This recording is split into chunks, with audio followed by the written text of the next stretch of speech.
welcome to yet another vlog, and today we are talking about vision board. Vision board എന്താണെന്ന് അറിയാത്തവർ ഇപ്പോൾ കുറവായിരിക്കും. ഇനി അറിയാത്തവരുണ്ടെന്നുണ്ടെങ്കിൽ പറഞ്ഞുതരാം.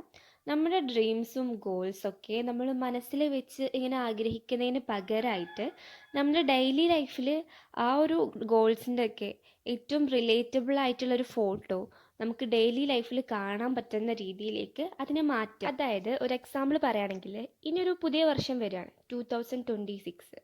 അപ്പോൾ ഈ വർഷം എനിക്ക് ഒരു കാറ് വാങ്ങിക്കാം. അപ്പോൾ എനിക്ക് ഏത് കാറാണോ വേണ്ടത് ആ കാറിൻ്റെ തന്നെ ഫോട്ടോ ഗൂഗിളിലോ പിൻട്രസ്റ്റിലൊക്കെ നോക്കിയിട്ട് ഡൗൺലോഡ് ചെയ്യാം.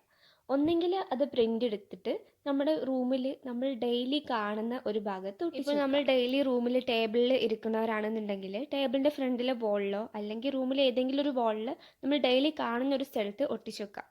അല്ലാന്നുണ്ടെങ്കിൽ വേറൊരു മെത്തേഡാണ്, നമ്മുടെ ഫോണ് ഇപ്പോൾ അധികം എല്ലാവരും യൂസ് ചെയ്യുമല്ലോ.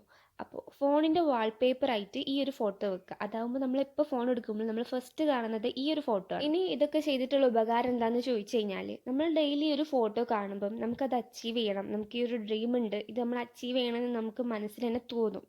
അതിന് വേണ്ടിയിട്ടാണ് നമ്മുടെ മനസ്സിനുള്ളിലുള്ള കാര്യമാകുമ്പോൾ നമ്മൾ പല കാര്യങ്ങൾ വരുമ്പോൾ അത് മറന്നു പോകും. നമുക്കറിയാം അങ്ങനെ ഒരു ഡ്രീം ഉണ്ട്, പക്ഷെ നമ്മൾ പല കാര്യങ്ങളായിട്ട് വിട്ടുപോകും. ഇതാകുമ്പോൾ നമ്മളൊരു ഫോട്ടോ ഡെയിലി കാണുമ്പോൾ നമ്മൾ അതിങ്ങനെ കാണുമ്പോഴത്തേന് നമ്മൾ ആലോചിക്കാൻ തുടങ്ങും, ഒരു കാറ് എൻ്റെ വീടിന് മുമ്പിൽ വന്ന് നിൽക്കും. അങ്ങനെയൊക്കെ നമ്മളതിനെ കുറച്ചും കൂടി മാനിഫെസ്റ്റ് ചെയ്യാൻ വേണ്ടിയിട്ട് തുടങ്ങും. അപ്പോൾ നമ്മൾ ഈ ഫോട്ടോയിൽ നിന്ന് തന്നെ അതിനെ റിയാലിറ്റിയിലേക്ക് കൊണ്ടുവരാൻ വേണ്ടിയിട്ട് മാക്സിമം നോക്കും. അത് വെറുതെ നോക്കി നിന്നിട്ട് കൊണ്ടുവരലല്ല, നമ്മൾ അതിന് വേണ്ടിയിട്ട് ഹാർഡ് വർക്ക് ചെയ്യണം.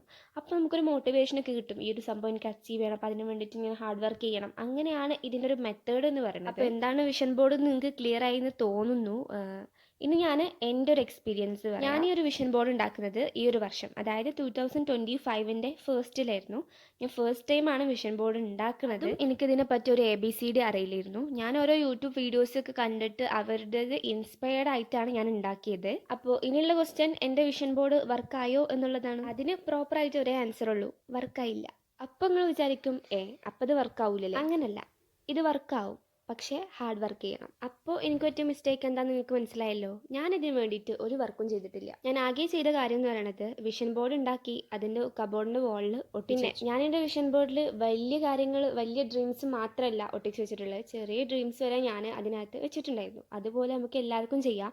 ഇപ്പോൾ ഒരു കാറ് വാങ്ങിക്കണം എന്ന് പറയുമ്പോൾ അത് വലിയ കാര്യമല്ലേ, അത് മാത്രമേ പറ്റുള്ളൂ, അങ്ങനെയൊന്നുമില്ല. എന്ത് ചെറിയ കാര്യമാണ്, നമുക്കൊരു ഷൂ വാങ്ങിക്കണം, അല്ലെങ്കിൽ നമുക്ക് എന്തെങ്കിലും ചെറിയൊരു സാധനം വാങ്ങിക്കണം, അതൊക്കെ നമുക്ക് ഇതിൽ ഒട്ടിച്ച്. നമ്മൾ അതിന് വേണ്ടിയിട്ട് ഹാർഡ് വർക്ക് ചെയ്യും. നമ്മൾ ഓരോ ചെറിയ കാര്യങ്ങൾ അച്ചീവ് ചെയ്ത് വരുമ്പം നമുക്കതിനുള്ള സ്പിരിറ്റ് കൂടി വരും. അങ്ങനെ നമ്മൾ വലിയ വലിയ കാര്യങ്ങൾ അച്ചീവ് ചെയ്യും. അപ്പോൾ ഒരു വിഷൻ ബോർഡൊക്കെ ക്രിയേറ്റ് ചെയ്യുക, അതിന് വേണ്ടിയിട്ട് ഹാർഡ് വർക്ക് ചെയ്യുക, കൺസിസ്റ്റൻസി കീപ്പ് ചെയ്യുക, പിന്നെ ട്രസ്റ്റ് ദ പ്രോസസ്സ്.